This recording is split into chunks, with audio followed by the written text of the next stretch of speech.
नमस्कार। राजस्थान की राजनीति में हो रहे सियासी घमासान को लेकर के एक दिन पहले मैंने आपको एक खबर दी थी कि भारतीय जनता पार्टी भी अपने विधायकों को एकजुट और सुरक्षित रखने के लिए बाड़ेबंदी में उन्हें रख सकती है। अब इस खबर पर अंतिम मोहर लग चुकी है। जी हां दोस्तों, कल रात को भारतीय जनता पार्टी ने मेवाड़ और मारवाड़ में मौजूद बीजेपी के 16 से 17 विधायकों को गुजरात शिफ्ट कर दिया है। जी हां दोस्तों, मैंने आपको खबर बताई थी कि बीजेपी शासित प्रदेश हैं उन राज्यों के अंदर, जैसे कि मध्य प्रदेश है, उत्तर प्रदेश है, हरियाणा है, गुजरात है, इन राज्यों में अपने विधायकों को कई चरणों के अंदर जो शिफ्ट है वो कर सकती है। इसका पहला चरण कल रात को कंप्लीट हो चुका है। 16 से 17 विधायकों को जो मेवाड़ और मारवाड़ से बिलोंग करते हैं उन सभी विधायकों को गुजरात शिफ्ट कर दिया गया है। इन विधायकों को भ्रमण करवाने का एक तरह से नाम दिया गया है और उनको कहीं ना कहीं सुरक्षित और एकजुट रखने के लिए बीजेपी ने बड़ा फैसला ले लिया है। पहले चरण में 16 से 17 मेवाड़ और मारवाड़ के विधायकों को गुजरात भेजा गया है। अब 2-3 और चरणों के अंदर निश्चित तौर पर बीजेपी अपने सभी विधायकों को बाड़ेबंदी में रखेगी। फिलहाल शुरुआत गुजरात से हुई है, अब आगे इन विधायकों को कहां रखा जाएगा ये अलग बात है। मैंने आपको बताया था कि सतीश पूनिया ने मीडिया से रूबरू होते हुए ये संकेत दे दिए थे, जिस पर अंतिम मोहर लग चुकी है। लेकिन यहाँ बड़ा सवाल ये है कि वसुंधरा राजे सिंधिया धौलपुर से दिल्ली रवाना होते ही बीजेपी के नेताओं ने अपने विधायकों की बाड़ेबंदी का फैसला लिया है, या कह सकते हैं कि वसुंधरा राजे सिंधिया जो दिल्ली में बीजेपी के केंद्रीय नेतृत्व से मिलने पहुंची, उसके तुरंत बाद बीजेपी ने अपने विधायकों की बाड़ेबंदी का फैसला ले लिया। अब कहीं ना कहीं विधायकों के भ्रमण को लेकर के पहला चरण कंप्लीट किया गया है। दूसरे चरण में जो दूसरे विधायकों को कहीं ना कहीं प्रशिक्षण के नाम पर बाड़ेबंदी में रखा जाएगा, उन्हें गुजरात ही भेजा जाएगा या फिर हरियाणा या मध्य प्रदेश या उत्तर प्रदेश, इन राज्यों में भी भेजा जा सकता है। कुल मिलाकर के पहले चरण में 16 से 17 बीजेपी के विधायक हैं वो गुजरात शिफ्ट हो चुके हैं। लेकिन वसुंधरा को लेकर के जो अशोक गहलोत के साथ नजदीकियां जो वसुंधरा की बढ़ रही है, उसको लेकर के एक बार फिर से राजस्थान की राजनीति में घमासान मचा हुआ है। इसी बीच बीएसपी के 6 विधायकों को जैसलमेर डीजे कोर्ट के रीडर ने आज नोटिस है वो पहुंचा दिए हैं। जी हाँ दोस्तों, जैसलमेर डीजे कोर्ट के रीडर आज जैसलमेर के सूर्यगढ़ पैलेस में भेज करके बीएसपी के सभी 6 विधायकों को नोटिस है वो दे दिए गए हैं, उनको तामील करवा दिए गए हैं। 11 अगस्त को जवाब देने के लिए उन्हें हाईकोर्ट में पहुंचना होगा। ऐसे में हाईकोर्ट 11 अगस्त को बड़ा फैसला ले सकती है, क्योंकि बीएसपी के 6 विधायकों के कांग्रेस में विलय को लेकर के मामला हाईकोर्ट में चल रहा है, जिसमें पायलट खेमे का पलड़ा भारी दिखाई पड़ रहा है। मदन दिलावर बीजेपी के विधायक हैं, उनकी याचिका पर जवाब देते हुए हाईकोर्ट ने जो आदेश दिए हैं कि एकल पीठ के अंदर जो सुनवाई होगी 11 अगस्त को, उस दौरान स्टे एप्लीकेशन है वो तय की जा सकती है। स्टे एप्लीकेशन पर अंतिम निर्णय है वो लिया जा सकता है। और जिस तरह से कार्रवाई हुई है, जिस तरह से ये फैसला सुनाया गया है, उस हिसाब से जो कानून के ज्ञाता हैं वो बता रहे हैं कि बीएसपी के 6 विधायकों के वोटिंग अधिकार पर रोक है वो 11 अगस्त को लगाई जा सकती है। ऐसे में यदि ऐसा होता है तो गहलोत सरकार को तगड़ा झटका लगेगा। उसके बाद निश्चित तौर पर हारने वाली पार्टी सुप्रीम कोर्ट का दरवाजा खटखटाएगी। या तो सुप्रीम कोर्ट 14 अगस्त से पहले विधानसभा सत्र शुरू होने से पहले ही इस पर फैसला सुना देगी, या फिर सुप्रीम कोर्ट विधानसभा सत्र बुलाने की तारीख आगे बढ़ा देगी। अब कुल मिलाकर के राजस्थान की सियासी घमासान में नए नए मोड़ आने शुरू हो चुके हैं। इसके अलावा केंद्रीय मंत्री कैलाश चौधरी की आज जैसलमेर दौरा था उनका, और उन्होंने जैसलमेर के जो ये सूर्यगढ़ पैलेस है उनके सामने से गुजर रहे थे, तो वो वहां पर मीडिया को देख करके रुक गए और होटल सूर्यगढ़ पैलेस के सामने यानी कि गेट पर मीडिया से रूबरू होते हुए कैलाश चौधरी ने कहा कि जब तक गहलोत सरकार बाड़े में बंद है, होटलों में बंद है, तब तक सुरक्षित है। जैसे ही इस जेल से गहलोत सरकार बाहर निकलेगी, निश्चित है कि गहलोत सरकार अलपमत में आ जाएगी, गहलोत सरकार का गिरना तय है। कुल मिलाकर के अब भारतीय जनता पार्टी ने भी इंटरेस्ट लेना इस घमासान में शुरू कर दिया है और खुले तौर पर मीडिया में आकर के उन्होंने कह दिया है कि अशोक गहलोत ने अपने सभी विधायकों को जेल में बंद करके रखा हुआ है।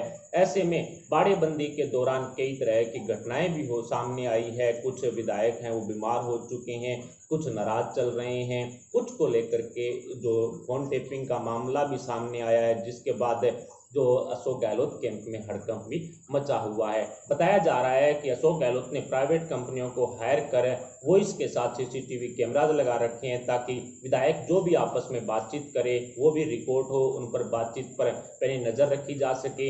इसके साथ ही पायलट खेमे की तरफ से फोन रिकॉर्डिंग के मामले को लेकर के भी कई खुलासे किए गए हैं, जिसके बाद गहलोत कैंप में जो घमासान है वो मचा हुआ है। पिछले 28 दिन से गहलोत सरकार 5 स्टार होटलों के कमरों में बंद है।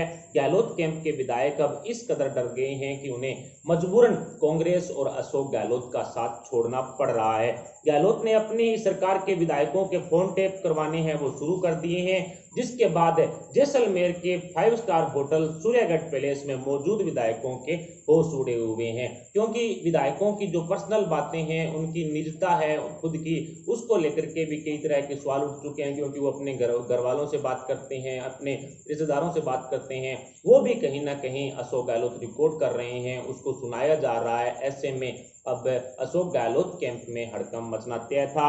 3 दिन पहले मैंने भी आपको एक खबर दी थी कि पायलट ग्रुप ने अशोक गहलोत खेमे में सेंधमारी कर ली है और 3 अशोक गहलोत खेमे के विधायकों से कहीं ना कहीं सचिन पायलट है वो बातचीत कर चुके हैं और उसको लेकर के अशोक गहलोत को भनक भी लग गई थी। लेकिन वो अशोक गहलोत को भनक नहीं लगी थी, वो इनके फोन टैप हो रहे थे, इस वजह से अशोक गहलोत ने वो पूरी बातचीत सुन ली थी और उसके बाद बड़ा खुलासा किया गया था, जिसके बाद अशोक गहलोत कैंप के अंदर घमासान भी मच गया था। उन विधायकों ने अपने आप को कमरों में भी बंद कर लिया और साथ ही अशोक गहलोत ने भी उनको बाहर निकलने से मना कर दिया, उन पर कई तरह की पाबंदियां लगा दी गई। यदि वो आपस में एक दूसरे के कमरे में जाते हैं तो अन्य विधायकों के साथ जाएंगे। इसके अलावा यदि वो एक दूसरे से बात भी करते हैं तो वो तीनों विधायक हैं दूसरे विधायकों के बीच में ही बात करेंगे, पर्सनली अकेले में कोई बातचीत नहीं कर सकते। साथ ही बताया जा रहा है कि होटल के अंदर जो फोन दिए गए हैं विधायकों को एक दूसरे से बात करने के लिए, वो भी टेप करवाए जा रहे हैं। ऐसे में अशोक गहलोत ने अब विधायकों की निजता को लेकर के कई तरह से जो नियम और कानून कायदों को ताड़ पार करके रख दिया है। ऐसे में अब कहा जा सकता है कि एक दूसरे विधायकों से चर्चा करना अशोक गहलोत कैंप में काफी मुश्किल है। उनकी फोन टेपिंग हो रही है, पूरे होटल में वो इसके साथ सीसीटीवी कैमरे हैं वो लगा दिए गए हैं ताकि विधायकों के बीच हो रही बातचीत पर पैनी नजर वो रखी जा सके। निजी कंपनियों को हायर कर अशोक गहलोत ने बाड़ीबंदी के सभी नियमों को ताक पर रख दिया है। पायलट कैंप की तरफ से कुछ कागज पत्र देकर के भी इसका खुलासा किया गया है, कुछ रिपोर्ट्स भी पायलट कैंप की तरफ से मुहैया करवाई गई है। इस पूरे मामले को लेकर के बड़ा खुलासा करते हुए पायलट कैंप की तरफ से कहा गया है कि जयपुर में बैठा एक पुलिस अधिकारी टेलीकॉम कंपनियों के साथ मिलकर के ये सारा कुछ है वो करवा रहा है और पल पल की रिपोर्ट भी अशोक गहलोत को भेजी जा रही है। जयपुर में स्थित मानसरोवर कॉलोनी के एक घर के अंदर ये पूरा घिनौना खेल चल रहा है। वहीं से पूरा का पूरा जो रिकॉर्ड है वो तैयार होता है, उसके बाद अशोक गहलोत के पास भेजा जाता है। वहां से जो अंतिम निर्णय लिया जाता है कि इन विधायकों पर किस तरह से शिकंजा कसा जाए। अशोक गहलोत के इशारे पर यह सारा घिनौना धंधा चल रहा है, जो इन सभी विधायकों की निजता को तार तार करते हुए स्पष्ट देखा जा सकता है। अब बड़ा सवाल ये उठता है कि गहलोत यदि इस तरह से विधायकों को बाड़ेबंदी में रख करके, इस तरह से उनके फोन टेप करवा करके, उनको डरा धमका करके, क्या अशोक गहलोत अपनी सरकार को लंबे समय तक चला पाएंगे? इनको डरा धमका कर हो सकता है कि एक बार फ्लो टेस्ट पास करके 6 महीने के लिए सरकार बचा भी ले, लेकिन उसके बाद पुलिस वाले अन्य अधिकारी जो इन विधायकों के साथ रह रहे हैं वो लंबे समय तक नहीं रह पाएंगे और निश्चित तौर पर ये विधायक अपनी विधानसभा क्षेत्र में भी जाएंगे तो उस टाइम बड़ा झटका अशोक गहलोत को दे सकते हैं। ऐसे में कहा जा सकता है कि अशोक गहलोत और सचिन पायलट के बीच में हो रहे इस सियासी घमासान में हर रोज नए मोड़ आ रहे हैं। अशोक गहलोत ने अपनी सरकार बचाने के लिए हर वो संभव कोशिश की है, चाहे वो जायज हो चाहे नाजायज हो। कुल मिलाकर के अभी गैर कानूनी काम अशोक गहलोत की तरफ से किए जा रहे हैं और इसको लेकर के अब कहीं ना कहीं ये भी स्पष्ट हो चुका है कि केंद्र सरकार इस फोन टेपिंग मामले को लेकर के दखलंदाजी दे सकती है और यदि केंद्र सरकार की तरफ से एंट्री की गई तो निश्चित है कि अशोक गहलोत के तोते उड़ जाएंगे। कह सकते हैं कि अब केंद्र सरकार की तरफ से बड़े खुलासे अशोक गहलोत के इस फोन टेपिंग मामले को लेकर के भी किए जा सकते हैं। कुल मिलाकर के सचिन पायलट और अशोक गहलोत के बीच में हो रहे सियासी ड्रामे में सोनिया गांधी भी अशोक गहलोत से काफी नाराज है। इस तरह की चर्चाएं भी चल रही है। कांग्रेस आला कमान गहलोत से काफी खफा है।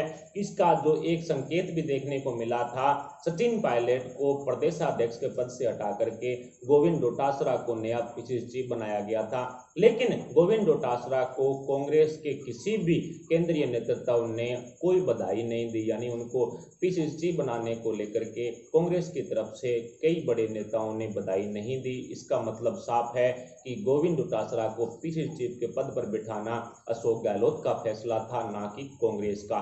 कुल मिलाकर के अब सचिन पायलट और अशोक गहलोत के बीच में हो रहे सियासी ड्रामे में अब कई बड़े खुलासे होने शुरू हो चुके हैं। अशोक गहलोत राग लापते रहते हैं कि सचिन पायलट ने बीजेपी के साथ मिलकर के ये षड्यंत्र बना लिया था, षड्यंत्र रचा था, तब इन विधायकों को लेकर के वो फरार हुए। लेकिन अशोक गहलोत कैंप में मौजूद विधायक बोल रहे हैं कि सचिन पायलट अशोक गहलोत के राजद्रोह वाले जो केस था उस मामले से नाराज होकर के गए थे, ना कि वो षड्यंत्र के तहत गए थे। जो पायलट के साथ गए थे वो विधायक पायलट समर्थक थे और साथ ही वो अशोक गहलोत से नाराज भी थे। और इसी को लेकर के अब कहीं ना कहीं अशोक गहलोत को तगड़ा झटका देने के लिए सचिन पायलट अशोक गहलोत से नाराज होकर के फरार हुए थे, ना कि कांग्रेस से नाराज होकर के। इस तरह की बात उनके कैंप की तरफ से कही जा रही है, जबकि अशोक गहलोत खुद राग लाप रहे हैं कि उन्होंने बीजेपी के साथ मिलकर के षड्यंत्र रचा था। गहलोत ने वसुंधरा का बंगला बचाने के लिए भी अब नए नियम कानून है वो बना दिए हैं। कहीं ना कहीं वसुंधरा राजे सिंधिया और अशोक गहलोत के बीच में कोई ना कोई साठगांठ और कोई ना कोई खिचड़ी जरूर पक रही है। उसी कारण अशोक गहलोत की तरफ से जो वसुंधरा के बंगले को लेकर के एक नया नियम बनाया गया है। इसके तहत हाईकोर्ट और सुप्रीम कोर्ट के आदेशों के बावजूद भी नियमों का उल्लंघन किया गया है और बदलाव करके राज्य मंत्री रहने वाले विधायक, 3 बार विधानसभा में एमएलए रहने वाले विधायक, इसके अलावा वरिष्ठ विधायक, इसके अलावा जो 2 बार लोकसभा जा चुके हैं वो सांसद, इसके अलावा भी कई और लोगों को जोड़ दिया गया। ये सभी के सभी ए ग्रेड का बंगला है वो रख सकते हैं और वो भी जिंदगी भर। यानी कि जब वो विधानसभा या लोकसभा सदस्य नहीं होंगे तब भी वो इस बंगले को रख सकते हैं। हालांकि हाईकोर्ट और सुप्रीम कोर्ट की तरफ से आदेश दिए गए थे गहलोत सरकार को कि वसुंधरा का जो बंगला है वो खाली करवाया जाए, लेकिन अभी तक इस मामले पर अशोक गहलोत की तरफ से कोई एक्शन नहीं लिया गया है, बल्कि वसुंधरा को राहत देने के लिए इस तरह के नियम कानून है वो बना दिए गए हैं। एक तरफ वसुंधरा को राहत समझी जा रही है, दूसरी तरफ अशोक गहलोत खुद सोच चुके हैं कि उनकी सरकार जाने वाली है, इसलिए वो भी पूर्व मुख्यमंत्री बनेंगे। तो ऐसे में उनको भी एक बंगला चाहिए सरकारी। तो कहीं ना कहीं अपना खुद का पेटा भरने के लिए कहीं ना कहीं अशोक गहलोत ने इस तरह का निर्णय लिया है। और अब अशोक गहलोत को भी जब वो पूर्व मुख्यमंत्री बन जाएंगे तब सरकारी बंगला उनको भी आजीवन मिलेगा इस नियम के अनुसार। लेकिन आने वाली सरकार इस नियम में क्या बदलाव करेगी ये तो आने वाला वक्त बताएगा। फिलहाल सचिन पायलट और अशोक गहलोत के बीच में हो रहे सियासी ड्रामे में भारतीय जनता पार्टी ने भी अपने विधायकों की बाड़ेबंदी शुरू कर दी है। पहला चरण कंप्लीट हो चुका है। कल रात को 16 से 17 विधायक जो मेवाड़ और मारवाड़ से बिलोंग करते हैं वो सभी के सभी गुजरात पहुंच चुके हैं। बीजेपी ने इन विधायकों के भ्रमण के नाम पर इन विधायकों की बाड़ेबंदी की है। अगला जो बाड़ेबंदी होगी, अगला जो चरण होगा, हो सकता है उसमें किसी प्रशिक्षण का नाम दिया जाए। लेकिन बीजेपी भी अब कहीं ना कहीं अपने विधायकों को लेकर के काफी चिंतित हो रही है। फिलहाल इन सभी खबरों पर आपके क्या विचार, आप अपने विचार में कमेंट बॉक्स में जरूर बताएं। साथ ही वीडियो को लाइक कर हमारे चैनल को सब्सक्राइब जरूर कर लें। अभी इतना मिलते हैं अपडेट के साथ, तब तक के लिए जय हिंद, जय भारत।